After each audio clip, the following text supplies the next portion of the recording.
Someone somewhere is watching this video right now, making plans to retire in the Philippines in 2026. They've got their savings calculated, their budget spreadsheet ready, their retirement date circled on the calendar. And if they don't watch this video all the way through, there's a very real chance they'll be one of the statistics we're going to talk about today, because I'm going to tell you about 3 men, 3 different stories, 3 different amounts of money, but all 3 ended up in the same place, broke, exhausted, and wondering what the hell happened. The first man came with $85,000 in savings, lasted 3 years. The second man came with $42,000 and a solid pension, lasted 2 years. The third man came with $65,000 plus $2,400 monthly income, lasted 18 months. One of these men is now 64 years old, living in a rented room he can barely afford, eating 1 meal a day, and his motorbike, his only asset, was sold months ago just to survive. And it all started with decisions he thought were completely reasonable. As some of you already know, this is Journals Beyond Horizons, and I've been documenting expat life in the Philippines for a while now. I've watched multiple men arrive here full of hope, optimism, and carefully planned budgets, and I've watched a significant percentage of them run through their money faster than they ever imagined possible. This isn't a fear-mongering video. This isn't me trying to scare you away from the Philippines. I love it here. I've built a life here. I've met many men who have successful, affordable retirements here. But 2025 needs to be the year we stop this pattern of men going broke. We need to stop pretending everything's cheap and easy and that age gap relationships always work out. We need actual honesty about what drains bank accounts in this country. So if you're planning to come here in 2026, or if you're already here and feeling the financial pressure, you need to understand the why behind why expats go broke. Because once you understand the why, you can actually avoid it. Let me tell you about John, the engineer who had everything, but be informed that for every John, there's a Mark who did XYZ, right? And that's what we'll talk about through this video. But first, let's talk about John. John was 58 when he arrived in 2021, American mechanical engineer from Minneapolis, worked 34 years at the same company. Solid career. When he retired, $680,000 in his 401k and IRA. House paid off worth $425,000. Pension and Social Security combined, $4,100 monthly. Not rich, but significantly more comfortable than most men who retire here. His wife Linda had died 3 years earlier from cancer. They'd been together 32 years. After she died, John threw himself into work until retirement. Then retirement hit. All this time. All this silence. His kids lived across the country, visited for holidays only. John sat in his house every night eating frozen dinners, watching Netflix. Just existing. Not living. A buddy mentioned a dating site for him. Filipino one specifically, and said that's where he met his current girlfriend. Lonely John downloaded it one Saturday night. He met Angelica. She was in her 20s, from Talisay City near Cebu. Call center worker. Her profile talked about family, showing up for people every day, old movies from the 80s and 90s. That last part got him. Those were his movies. They started talking. Video calls, messages. She remembered details. If he mentioned a doctor's appointment, she'd follow up. For the first time in 3 years, John felt alive. Someone cared about his day. Someone laughed at his jokes. Someone made him feel like he mattered. 4 months in, he told her he wanted to visit. She explained Filipino culture. If she'd dated a much older foreigner, people would assume she was that kind of girl. She suggested video calls with her parents first. Her father was cautious, asked about John's intentions. Through Angelica translating, Romeo said John seemed like a good man, but worried about the age gap. When I'm gone, she'll still be young and you'll be old, maybe even gone too. John understood, but he didn't want to think about that. 2 months later, they were talking marriage. Then Angelica's brother Joshua had a motorcycle accident.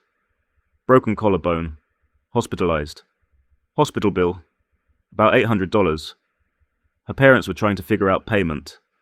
Her father talked about selling his Jeep. John didn't hesitate. Sent $800 immediately. Angelica sent a photo. Joshua in his hospital bed giving a thumbs up. Her mother was crying when Angelica showed her what John had done. Her mother called him an angel through a voice message, said God sent him to their family. That moment, that's when John fell completely. He felt needed. He mattered to people who genuinely needed help. Looking back, maybe that should have been a warning, getting self-worth from being someone's financial rescue. But at the time, it felt like love. And this is where Trap 1 comes in, the family obligation compound. John flew to Cebu in November 2021. Business class ticket, which costed about $4,000. Stayed at a resort for a week. That week was incredible. Beaches, restaurants, extended family. They roasted a whole pig, did karaoke. Everyone was warm and welcoming. Fourth night, after a few beers, John asked her to marry him. She cried, said yes. 3 weeks later they married, civil ceremony in Cebu. John paid everything, of course, venue, dress, reception, which was close to $10,000. His kids didn't come. They didn't approve, thought he was making a mistake. After the wedding, visa process began. Immigration lawyer, fees, medical exams, documents. They said 12 to 18 months for approval. John flew back to Minneapolis. They'd do long distance for the time being, and that's when expenses exploded. John started sending $800 monthly. Not because Angelica asked directly, but she'd mention things. Her father's Jeep needed tires. Her mother's blood pressure medication was expensive. The roof was leaking. John wanted to help. She was now his wife. Her family was his family, right? March 2022, 4 months after the wedding, Angelica's father collapsed and had a heart attack. They took him to the hospital. Angelica called, barely coherent, sobbing. Her father was in the hospital. He was stable but needed tests, maybe a stent. Hospital estimate, 180,000 to 250,000 pesos. They needed 120,000 up front. They didn't have it. John sent $2,500 that same day. Her father needed the stent. Procedure went well. Angelica sent a video from the hospital. Her father thanked John for saving his life, said God worked through him. He was proud to call John his son. John was emotional.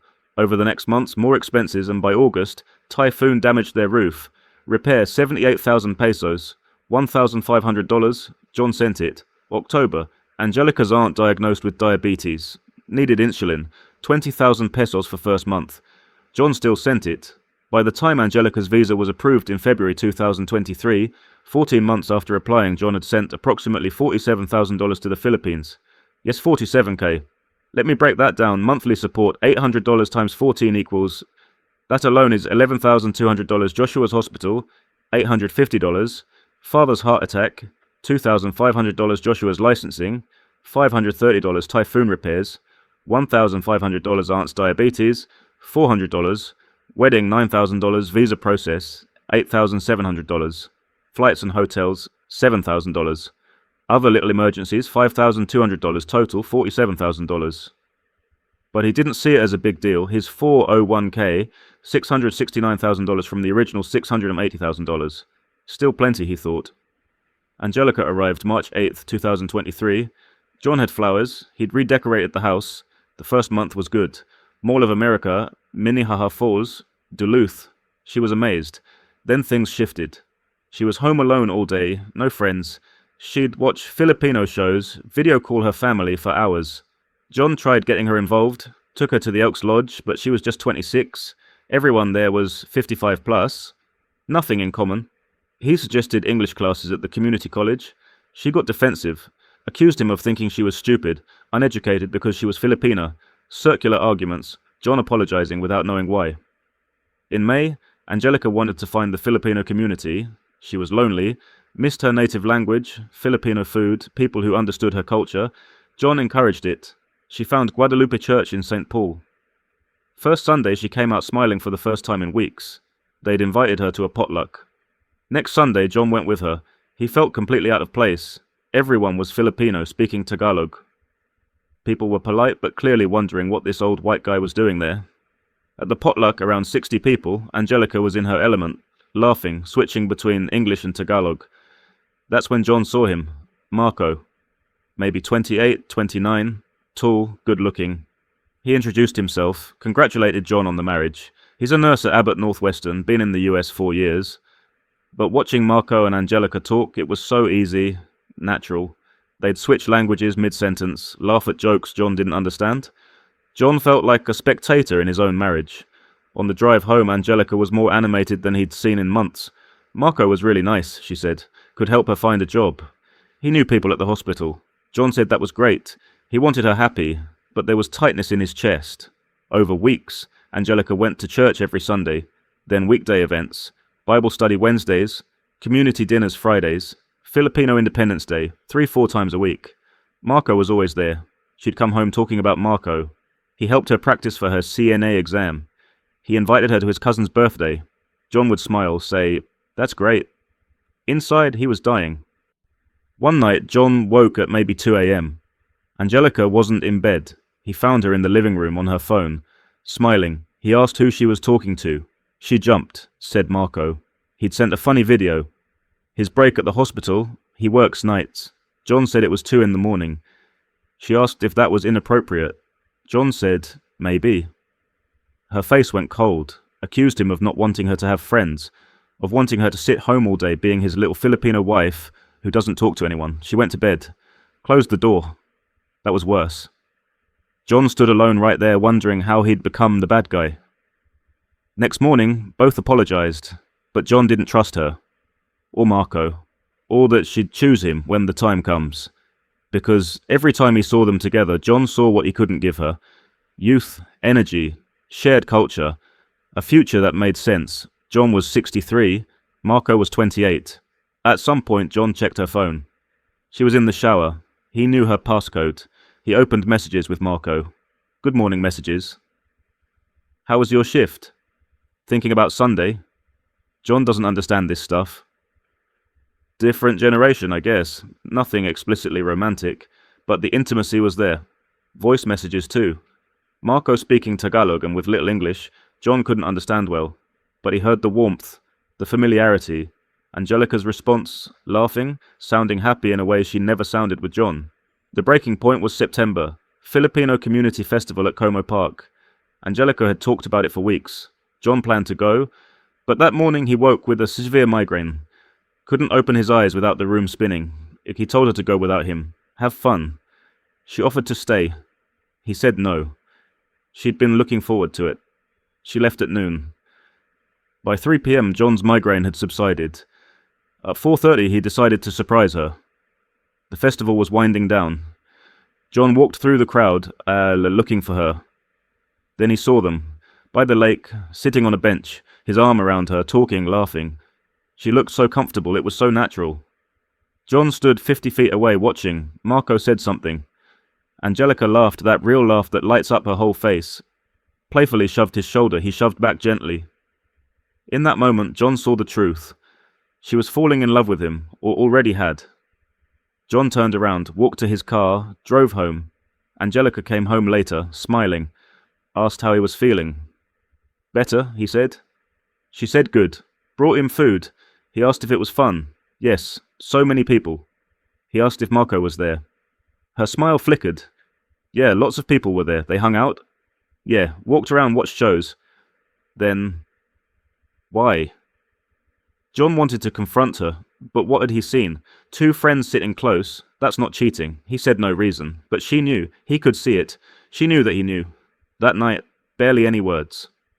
She went to bed early. John drank bourbon, replaying that image. Next morning, John said they needed to talk. John asked if she was in love with Marco. Long silence. She started to speak. Stopped. Started again. "It's complicated." "Actually, it's pretty simple. Yes or no?" She cried. Said she didn't know. That Marco got her in ways John didn't. "Because he's Filipino." "No." She explained she's 26. Marco's 28. Same music, same references. When they talk, she doesn't have to explain every joke. It just flows. "What about us, our marriage?" She tried, really did. Thought love would be enough, but she's so lonely. John goes to bed very early, she's wide awake. He wants old westerns, she wants more current shows. He wants quiet nights, she wants to go out. "What are you saying?" She thought she'd made a mistake. They both did. Those words hit hard. "Is that what I am to you?" "A mistake?" John asked her to be honest. Did she marry him for the visa? The money? Her face went hard. He wanted honesty? Fine. Yes, the visa mattered. Yes, financial stability mattered. Her family was struggling. Did John know what it's like watching your father work himself into a heart attack? She saw a way to help them. And yes, she took it, but she also cared about John. She wasn't a monster. "Did you ever actually love me?" She looked away. Said she wanted to, thought she could grow to like him the way he liked her, but he's 63 and she's 26, not even the same life stage, and pretending they are was killing her. Silence. They tried counseling, 3 sessions, about $175 each. The therapist said the age gap and cultural differences created fundamental incompatibilities requiring significant work. Angelica stopped showing up after session 3. October 2023. John came home to find Angelica packing. "What are you doing?" "I'm leaving. This isn't working." John tried talking it out. She stopped packing, turned to him. She apologized, said he was a good man, generous, kind. But she couldn't be his wife anymore. Couldn't pretend the age gap didn't matter. Is it because of Marco? It's because of me, because I'm 26 and feel like I'm living a 60-year-old woman's life.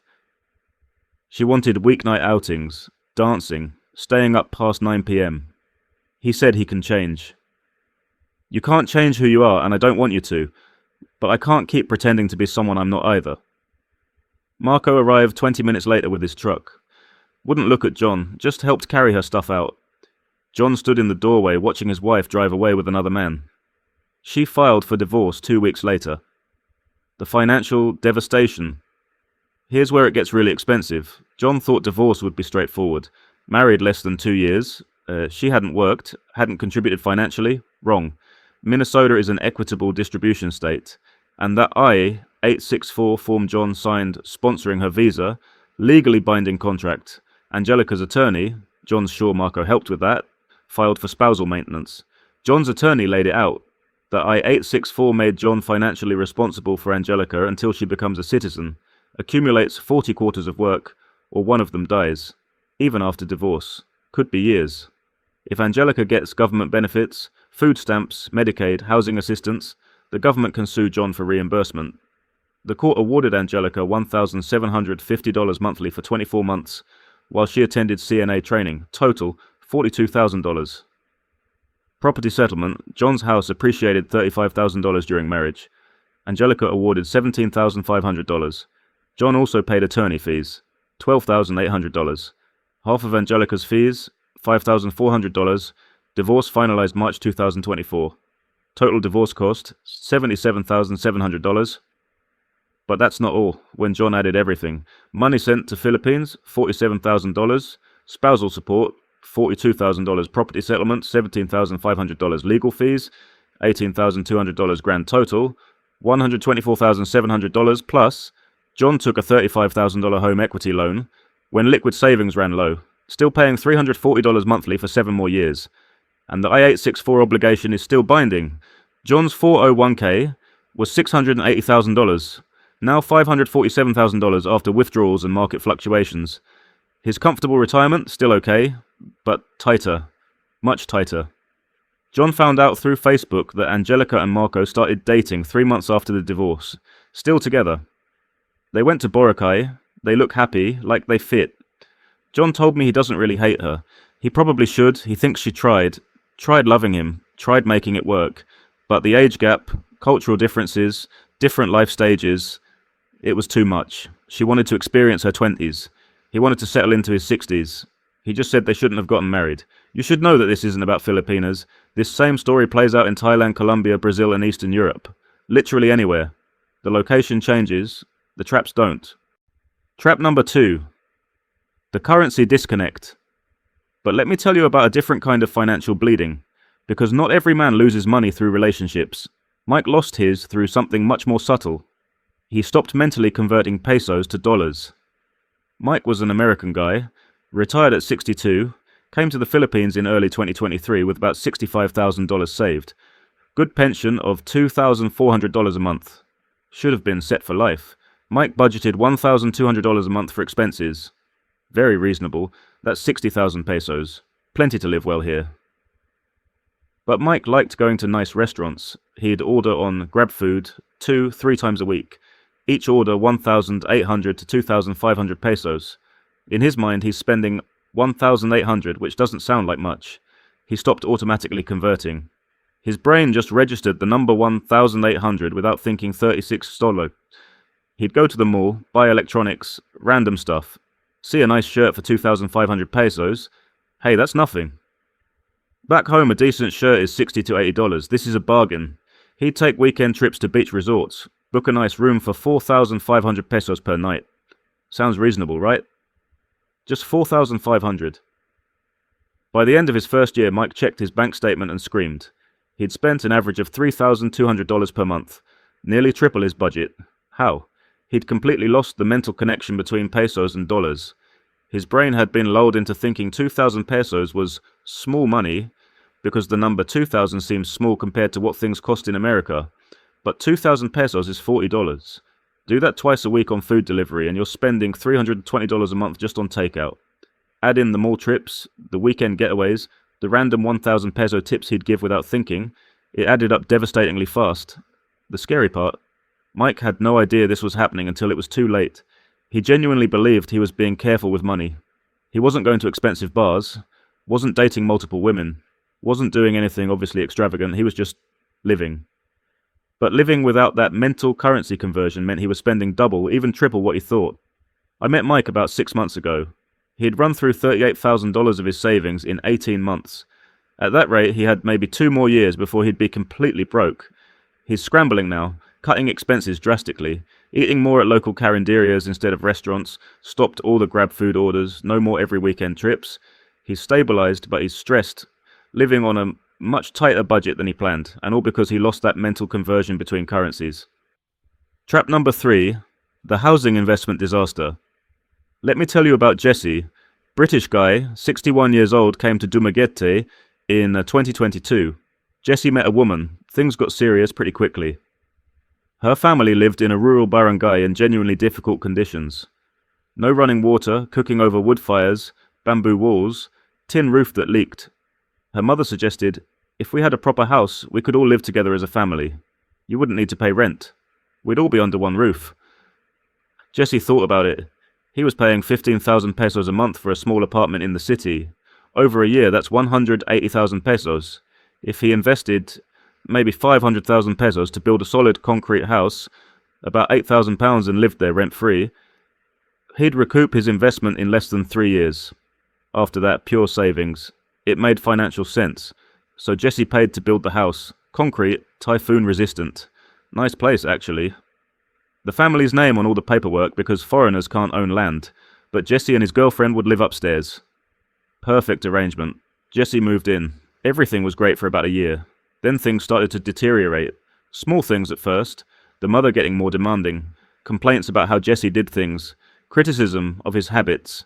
His girlfriend started siding with her mother more and more. The relationship became tense. Then one day after a particularly bad argument, the girlfriend said, "Maybe you should find somewhere else to live." Jesse was shocked. "This is my house. I paid to build it." She said, "Actually, it's my mother's house. It's on her land. Her name is on the title. You can't just claim it because you gave us money." Jesse tried to reason with them. He'd invested £8,000. That was part of his retirement money. Surely they could work something out. The mother said, "You gave us a gift. We didn't force you. If you want to leave, leave. But this is our house." Jesse consulted a lawyer. The lawyer said, "You have no legal claim. The property is in their name. You can try to sue, but you'll spend more in legal fees than you'd ever recover, and you'd probably lose anyway." Jesse's £8,000 investment gone. He couldn't sell the house and recoup his money, just lost it. He's back to renting now, paying 12,000 pesos a month for a basic apartment, with less money and savings than when he arrived. I know 3 other men with similar stories, all paid to build or renovate houses for girlfriends or their families. All lost access when relationships soured. None got their money back. One guy, American named Frank, paid $12,000 to build a house for his girlfriend's family. 3 years later, they broke up. He asked if he could at least get some of his money back. They laughed at him. What was he going to do? Sue them in Filipino court? With what evidence? Everything was done on handshakes and trust. The house investment trap is particularly devastating because it's usually one of the biggest single expenses men make here. And unlike smaller expenses spread over time, you can't recover from it by tightening your budget. Trap number 4, the business opportunity. Then there's Carlos, Spanish guy, 59 years old, living in Manila. Carlos had a girlfriend whose brother had a business opportunity. The brother wanted to start a boarding house near a university. Students would rent rooms. Steady income, low overhead. The brother needed 600,000 pesos for renovations and furniture, about 12,000 euros. The pitch, if you invest the 600,000, we'll give you 30,000 pesos per month profit. That's 600 euros monthly, pays for all your expenses. Carlos did the math. 600,000 investment getting 30,000 back per month. Full return in 20 months, then pure profit after that. And €600 a month would indeed cover his rent, food, utilities, everything. This seems smart. Income generating asset, partnership with family, win-win. Carlos handed over the money. Month 1. Here's your 30,000 pesos. Great. Month 2. Here's 22,000. Had some repair expenses, so a bit less. Month 3. Here's 15,000. Fewer students rented this month. Month 4. Here's 8,000. Really sorry. Business is slow. Month 5. Nothing. The brother said there were problems with the septic system. Big repair needed. Month 6. Nothing.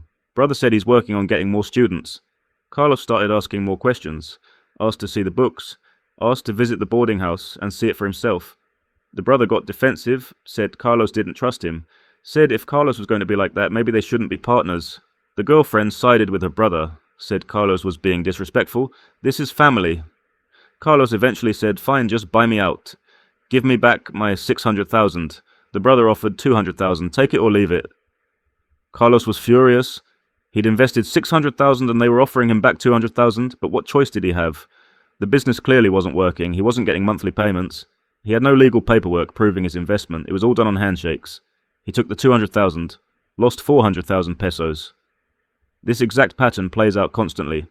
Business investments with romantic partners or their family members that promise monthly income, deliver for a few months, then gradually stop paying, then offer to buy you out for a fraction of your investment. Then there is the medical emergency reality. Let me talk about Thomas, Australian guy, 68 years old, living in Makati. Thomas had Pacific Cross insurance, paid about 35,000 pesos per year in premiums. Good coverage, he thought. Then Thomas had a heart attack. Rushed to Makati Medical Center. World-class facility, excellent doctors, but expensive. Heart attack with stent placement, 680,000 pesos, about $13,000. The hospital wanted a deposit before they'd do the procedure, 200,000 pesos minimum. Thomas didn't have 200,000 liquid, used his credit cards, maxed them out, got the treatment, then filed an insurance claim. He'd been paying premiums for 3 years. Now it was time for Pacific Cross to pay. 2 weeks later, claim denied. We found a notation in your medical records from 2019 indicating elevated blood pressure. This heart attack stems from a pre-existing condition, which is not covered. Thomas appealed. That was one high reading 4 years ago. My blood pressure's been controlled for years. This isn't pre-existing. They reviewed again. Denied. Our decision stands. Now Thomas was stuck with 680,000 pesos in medical bills. Credit cards maxed. The hospital wanted payment. He had to drain his savings. The retirement fund he'd spent 40 years building, gone in 2 weeks, paying a medical bill his insurance refused to cover.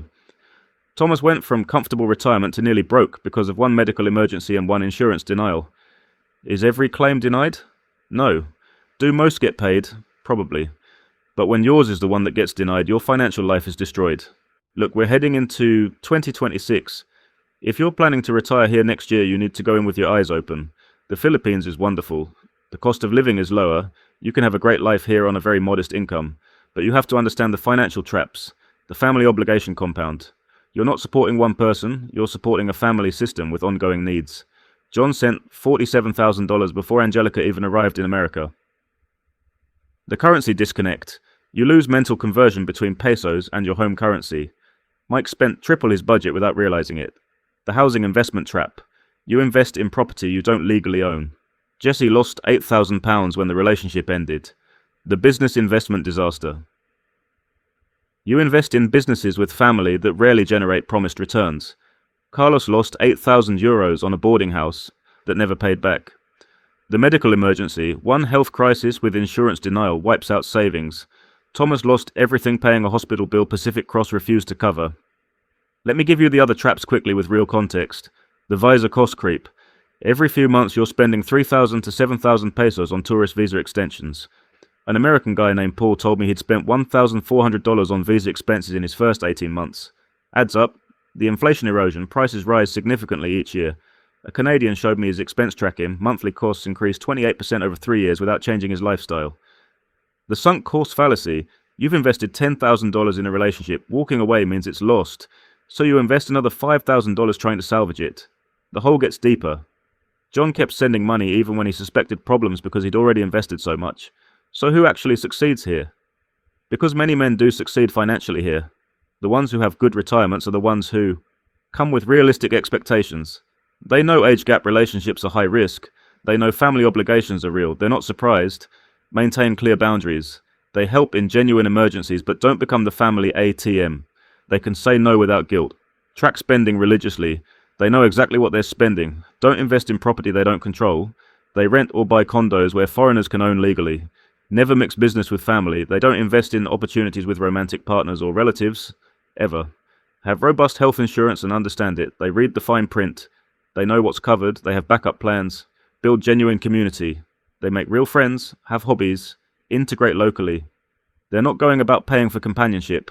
Can walk away from bad situations. They accept losses. If something's not working, they end it. They don't throw good money after bad. I've been here for a while now. I have a comfortable life. I'm not broke. Many men are in the same position. The difference between men who thrive and men who go broke isn't only about money. John had $680,000 in retirement accounts. Thomas had good savings. Jesse came with £45,000. Mike had $65,000 plus a $2,400 pension. Carlos had his Spanish pension. They all had enough money. The difference is understanding and avoiding these specific traps. If you're coming in 2026, here's what you need to do. Before you arrive, take your planned budget and multiply by 1.5. That's probably your real spending. Get health insurance, but also understand what's actually covered. Decide in advance how you'll handle family requests. Have clear boundaries. Most men I've met have set limit. And when you arrive, I'd suggest you rent for at least a year before making property decisions. If you're coming in 2026, you have the advantage of learning from everyone who came before. John probably didn't have this information. Jesse didn't know these traps. Thomas, Mike, Carlos, Frank, they all learnt the hard way. You don't have to. The Philippines is wonderful, but it's not magic. Your money will run out here just like anywhere else if you're not careful. Come with realistic expectations. Maintain boundaries. Track your spending. Avoid the traps. Do that and you'll be fine. Ignore this and you'll be another story someone tells in a video like this in 2027. The choice is yours. Thanks for watching. If this helped, share it with anyone planning to retire here. We need to stop the cycle of men going broke. This is Journals Beyond Horizons. Stay smart, keep your eyes open, and I'll see you in the next one.